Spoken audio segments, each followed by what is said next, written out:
Greetings, this is Larry Stoll from Pace Turf.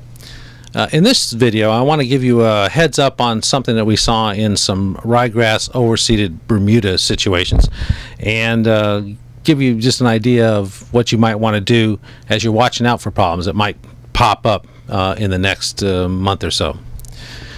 This is a nicely developing ryegrass overseeded tea. This is Southern California. Looked good, so if you left Friday after you had your third mowing, looks like the tea is going to grow in just great, not any problems at all. But you come in Monday morning and whoa, this is what you see, and it's like that's got to be Pythium blight. I mean, we got to get this treated. It's damping off caused by Pythium.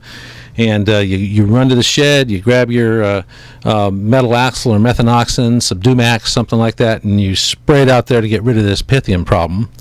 Well, if you look a little bit more closely, in this case, what we found out was that the plants looked a little bit odd. And if you pull the plants apart and we incubate them a little bit, we'll see that we got this foliage that's a little damaged on the top, not as much as you might expect from a Pythium.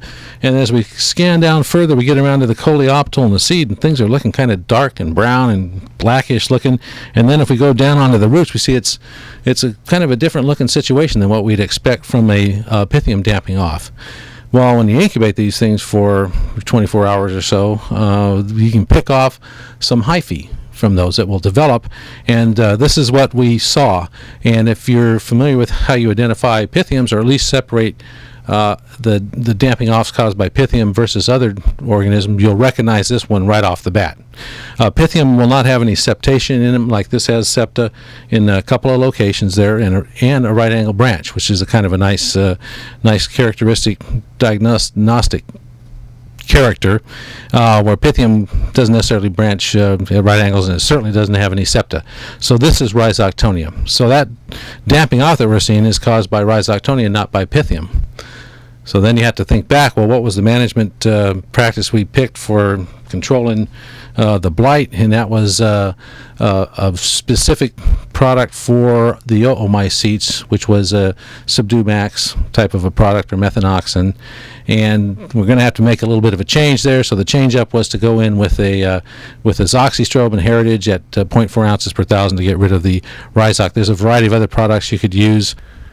Now, at this point, I want to remind you that even though you got a pretty good idea of what's going on when you see symptoms like this, where we had these blighting type of symptoms, you're probably right that it's Pythium. Most of the time, it's going to be a Pythium damping off.